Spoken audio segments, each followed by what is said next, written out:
Espagnol, je suis née en Espagne. C'est bien. Donc la première question, quelles sont vos ambitions, quels sont les atouts touristiques en Algérie? Les atouts touristiques, c'est que c'est un paysage qui est très diversifié. Vous avez le désert, vous avez des zones magnifiques ici avec les montagnes, et vous avez des zones qui sont tout à fait plates avec la mer qui est à proximité.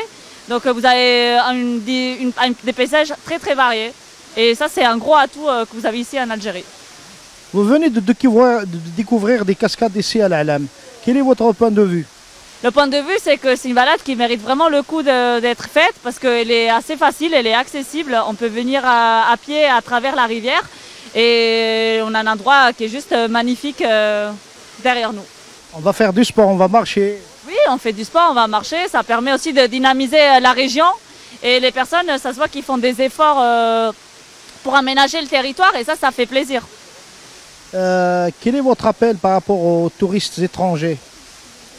C'est vrai que le tourisme en Algérie n'est pas encore très développé, pourtant il y a un gros potentiel et il y a beaucoup de sites qui pourraient être exploités. Cependant, c'est bien que ça garde ce côté naturel qui n'est pas forcément le cas dans d'autres pays comme dans les Pyrénées, en France et en Espagne, où c'est peut-être trop exploité et ça reste un peu sauvage ici. Quels sont les points communs par rapport aux Pyrénées? Les points communs, c'est que là, c'est des paysages vraiment qui se ressemblent. Mon ami, il est parti aux Pyrénées, il a dit ça me rappelle les montagnes de Kabylie et je confirme en venant ici que c'est quasiment la même chose.